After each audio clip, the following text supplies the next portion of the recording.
Hello दोस्तों, स्वागत है आपका हमारे यूट्यूब चैनल उत्तराखंड ज्ञान विद जीवन में। उत्तराखंड प्रैक्टिस सीरीज को आगे बढ़ाते हुए आज हम देखेंगे उत्तराखंड प्रैक्टिस सीरीज नंबर 4। तो सुबह की क्लास में हमने परीक्षा वाणी का एक चैप्टर देखा था, आपने उसको कम्प्लीटली देखना है। कल उसका भाग 2 देखेंगे हम, ऊर्जा संसाधन भाग 2। तो इससे पहले जितने भी टेस्ट सीरीज हुई हैं आप ज़रूर उनको देखें। प्रैक्टिस सीरीज ये वैसे 6 नंबर की है, क्योंकि 2 हम परीक्षा वाणी की प्रैक्टिस सीरीज भी लगा चुके हैं। तो सीधे सवालों पे चलते हैं। 1 से लेकर 5 तक के सवाल हमारे प्रयागों से रिलेटेड हैं, आपने जवाब जरूर देने हैं।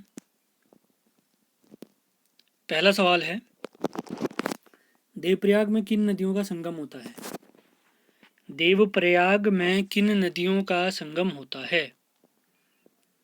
प्रयागों को याद करने का कोड मैं आपको पहले ही बता चुका हूं, तो जिसको कोड याद होगा वो तुरंत जवाब दे देगा। देवप्रयाग में किन नदियों का संगम होता है, उन नदियों का नाम बताना है आपने।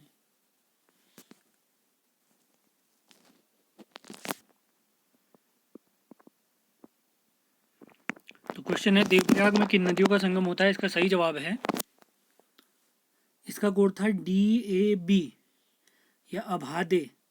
डी से देवप्रयाग, ए से अलकनंदा और बी से भागीरथी। देवप्रयाग में अलकनंदा और भागीरथी का संगम होता है। और ये देवप्रयाग है कौन से जिले में? ये है हमारे टिहरी जिले में। इसे पंचम प्रयाग भी कहते हैं, क्योंकि 5वें नंबर का अंतिम प्रयाग यही है। इसे पंचम प्रयाग भी कहते हैं। अगला क्वेश्चन है, केशव प्रयाग में किन नदियों का संगम है? और साथ के साथ आपने जिला भी बताना है इनका, ये कौन से जिले में है। केशव प्रयाग में किन नदियों का संगम होता है? आज का पेपर मैंने मिक्स पेपर बना रखा है, जिसमें उपनाम भी पूछे हैं, किताबें भी पूछी हैं, तो आपको बहुत मजा आने वाला है टेस्ट देने में। केशव प्रयाग में किन नदियों का संगम होता है और ये कौन से जिले में है?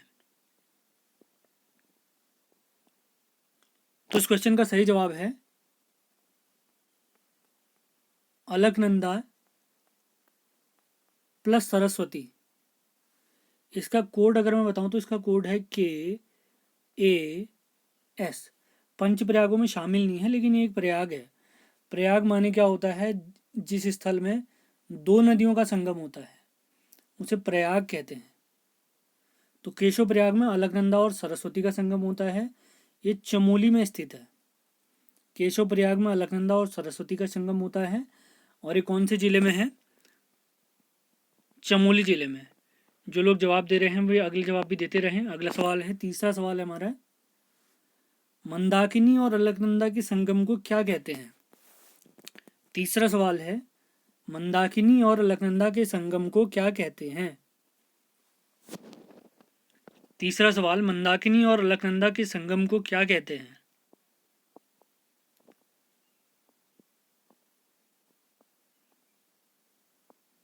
जिसको कोड याद होगा, जिसने वो वीडियो ज़रूर देखा होगा, उसको ज़रूर ये सवाल बन जाएगा। तो इसका सही जवाब है रुद्रप्रयाग, क्योंकि रुद्रप्रयाग का कोड था RAM। लेकिन प्रयाग में ए का मतलब अलकनंदा तो हर प्रयाग में मौजूद है, तो R का मतलब हो गया रुद्रप्रयाग, ए से हो गया अलकनंदा, M से मंदाकिनी। अगले सवाल पे चलते हैं। चौथा सवाल है, गणेश प्रयाग में किन नदियों का संगम होता है और ये कौन से जिले में है? गणेश प्रयाग में किन नदियों का संगम होता है, ये बताना है आपने। गणेश प्रयाग में किन नदियों का संगम होता है? गणेश प्रयाग में किन नदियों का संगम होता है? अब इसका सही जवाब मैं बताता हूँ। गणेश प्रयाग के लिए कोड है GB। तो G से तो गणेश प्रयाग हो गया, और B से हो गया भागीरथी, और अगले B से हो गया भिलंगना। भागीरथी और भिलंगना के संगम को गणेश प्रयाग कहा जाता है। आपके लिए सवाल है, भागीरथी की लंबाई बताइए और भिलंगना का उद्गम क्षेत्र बताइए। भागीरथी की लंबाई भी बताइए और भिलंगना का उद्गम भी बताइए। कमेंट बॉक्स में बताते रहें आप लोग।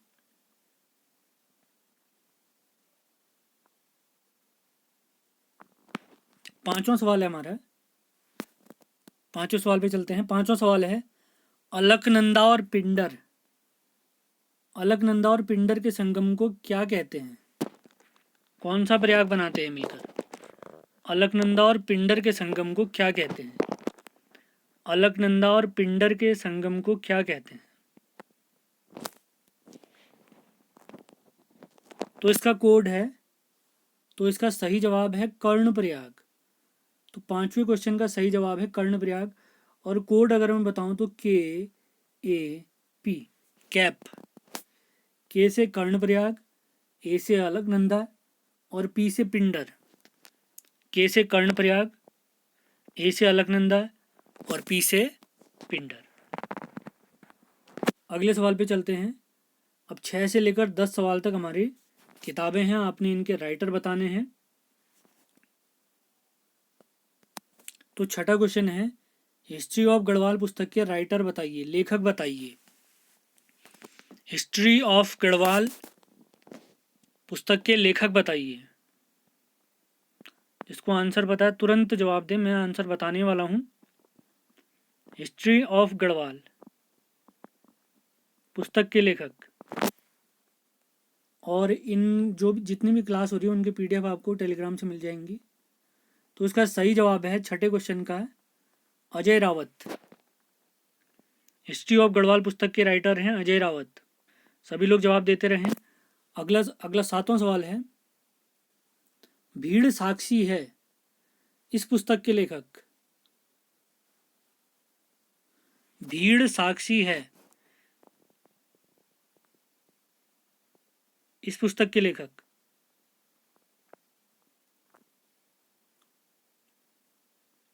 तो भीड़ साक्षी है पुस्तक के लेखक हैं रमेश पोखरियाल निशंक जी। रमेश पोखरियाल निशंक जी, जो वर्तमान में हमारे शिक्षा मंत्री भी हैं। आठवां सवाल है, कुमाऊं, हिमालय परिचय ब्रैकेट में कुमाऊं, इसके राइटर कौन है? हिमालय परिचय कुमाऊं, इसके लेखक कौन है?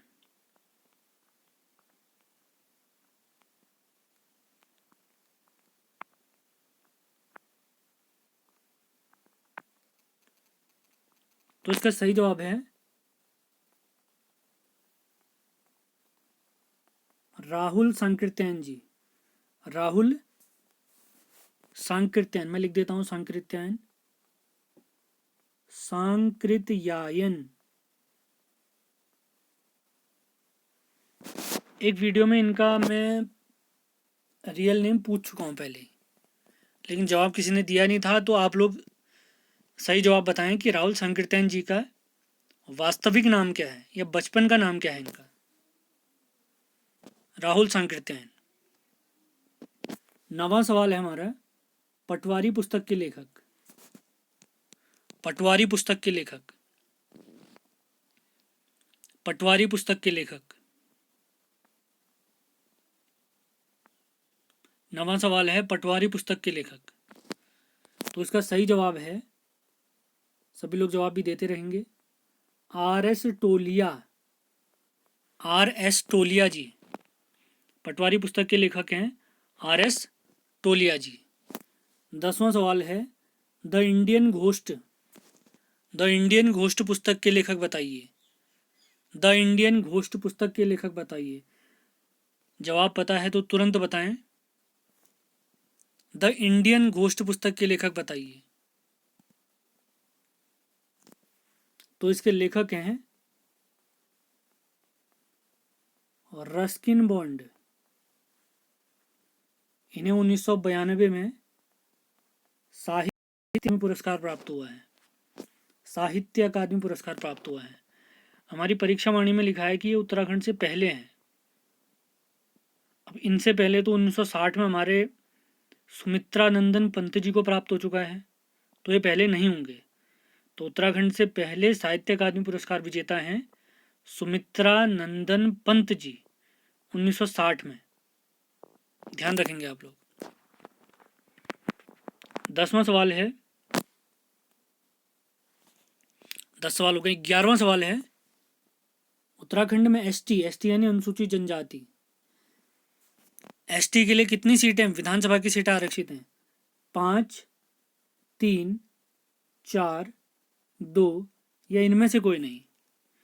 उत्तराखंड में अनुसूचित जनजाति के लिए विधानसभा की कितनी सीटें आरक्षित हैं? 5, 3, 4, 2 या इनमें से कोई नहीं।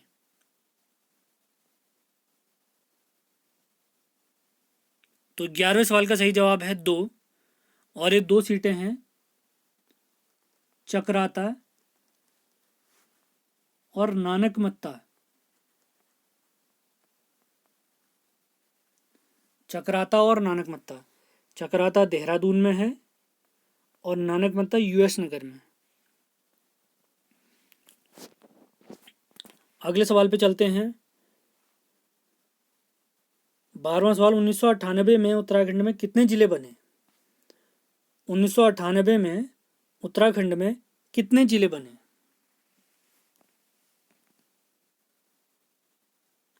2, 3, 1 या इनमें से कोई नहीं। 2, 3, 1 या इनमें से कोई नहीं।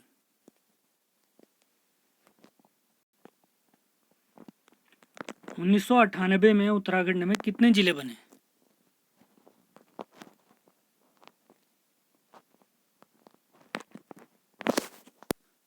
1998 में उत्तराखंड में कितने जिले बने?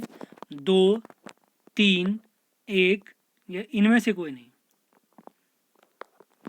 तो इसका सही जवाब है इनमें से कोई नहीं, क्योंकि उत्तराखंड में अंतिम बार जो जिले बने थे 1997 में बने थे और 3 जिले बने थे, R, C, B, Rudraprayag, Champawat और बागेश्वर। अगले सवाल पे चलते हैं। 13वां सवाल है, पौड़ी की सीमा से लगा हुआ जिला बताइए। पौड़ी की सीमा से लगा हुआ जिला बताइए। उत्तरकाशी, चंपावत, बागेश्वर या इनमें से कोई नहीं। पौड़ी की सीमा से लगा हुआ जिला बताइए। पौड़ी की सीमा से लगा हुआ जिला बताइए। उत्तरकाशी, चंपावत, बागेश्वर या इनमें से कोई नहीं। तो 13वें सवाल का सही जवाब है इनमें से कोई नहीं।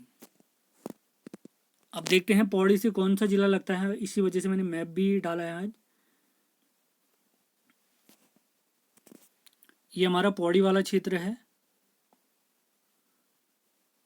पौड़ी से लगे हुए जिले अगर देखें तो नंबर 1 हरिद्वार, नंबर 2 देहरादून, 3 टिहरी, चौथा रुद्रप्रयाग, 5वां चमोली, छठा अल्मोड़ा, 7वां नैनीताल।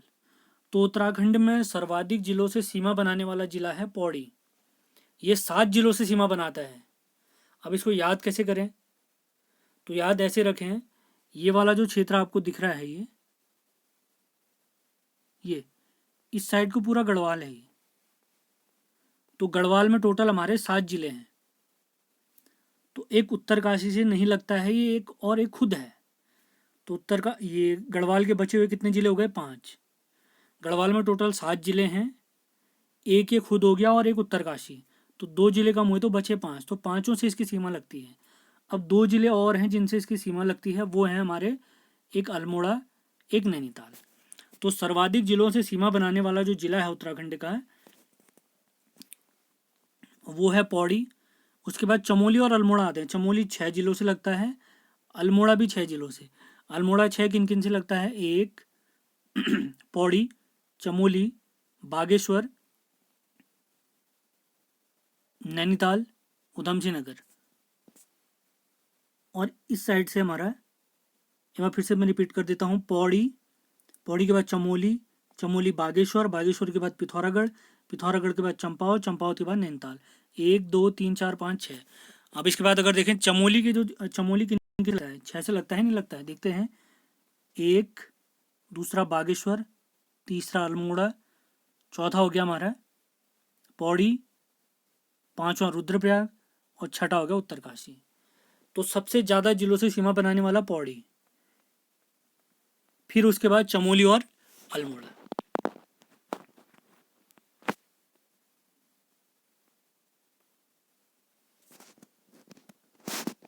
अगला सवाल है,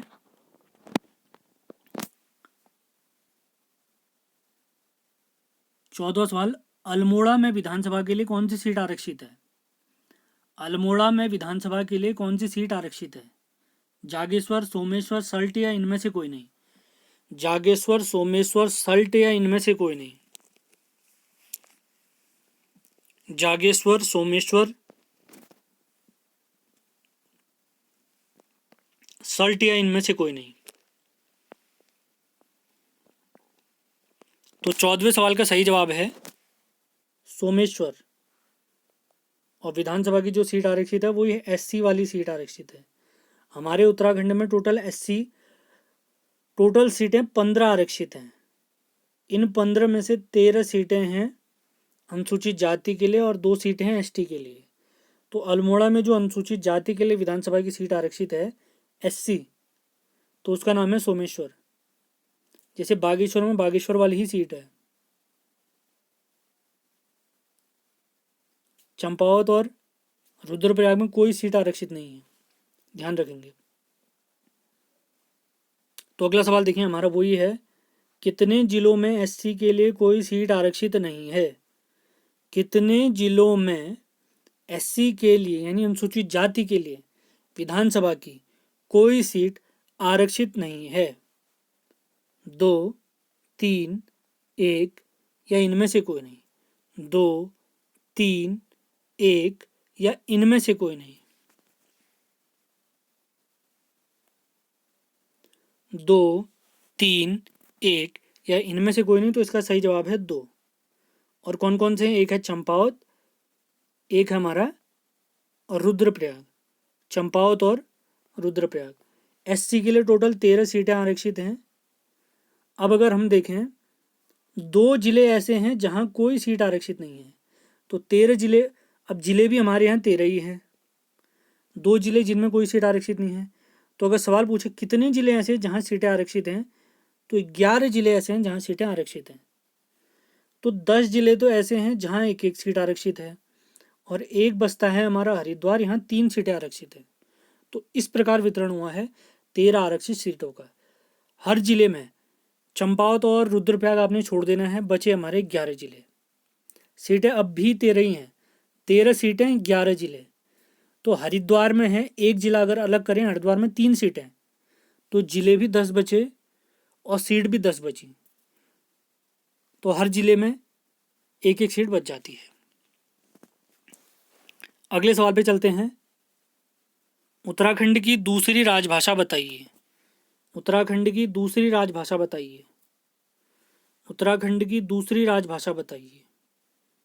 कुमाऊनी, गढ़वाली, संस्कृत या इनमें से कोई नहीं? कुमाऊं ये उत्तराखंड की दूसरी राजभाषा बताइए।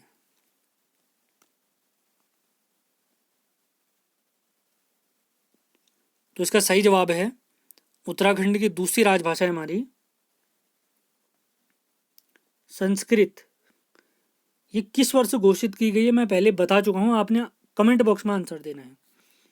उत्तराखंड की दूसरी राजभाषा संस्कृत किस वर्ष बनी है आपने कमेंट बॉक्स में बताना है। आपके लिए एक और सवाल है, उत्तरांचल का नाम उत्तराखंड किस वर्ष बना? उत्तरांचल का नाम उत्तराखंड किस वर्ष रखा गया, ये आपने बताना है। अगले सवाल पे चलते हैं। उत्तराखंड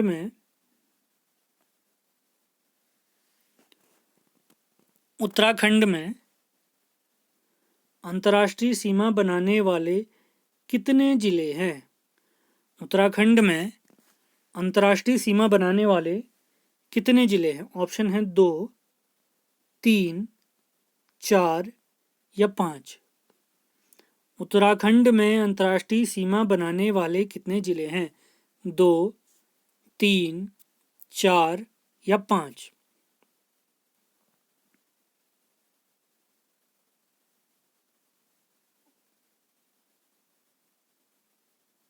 तो इसका सही जवाब है 5। उत्तराखंड में अंतर्राष्ट्रीय सीमा माने जो विदेशों से सीमा लगाते हैं वो वाले जिले। तो इसका जवाब 5 है या नहीं है, अब देखते हैं हम मैप में।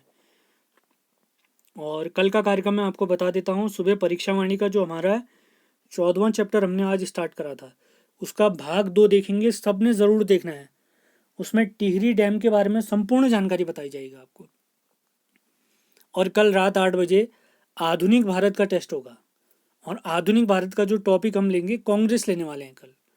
इससे पहले 2 टॉपिक हम कवर करा चुके हैं, उसमें ज़रूर देखें। आपको क्वेश्चनों के माध्यम से पूरी कहानी मैंने समझाई है।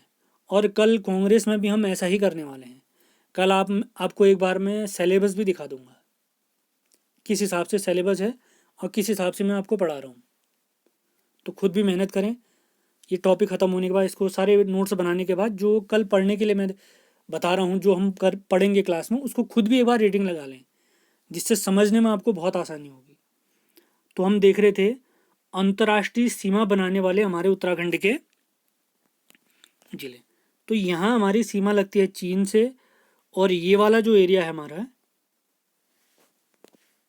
ये पूरा एरिया हमारा चीन से लगता है। और इसके बाद ये बचा हुआ हमारा नेपाल से लगता है। अब देखें कितने जिले हैं हमारे। 1 उत्तरकाशी, 2 चमोली, तीसरा पिथौरागढ़, चौथा चंपावत और 5वां आ जाता है उधमसिंह नगर। तो टोटल 5 जिले हैं हमारे उत्तराखंड के, जिनकी सीमा अंतर्राष्ट्रीय सीमा भी बनाती है, यानी विदेशों से सीमा बनाते हैं। तो 5 जिले में 5 जिले कौन कौन से? उत्तरकाशी, चमोली, पिथौरागढ़, चंपावत और उधमसिंह नगर। अब यहीं पर एक सवाल बनता है, सर्वाधिक अंतर्राष्ट्रीय सीमा बनाने वाला जिला बताइए। तो सर्वाधिक सीमा बनाता है पिथौरागढ़, और 2 देशों से सीमा बनाता है हमारा पिथौरागढ़। ये भी ध्यान रखेंगे आप लोग।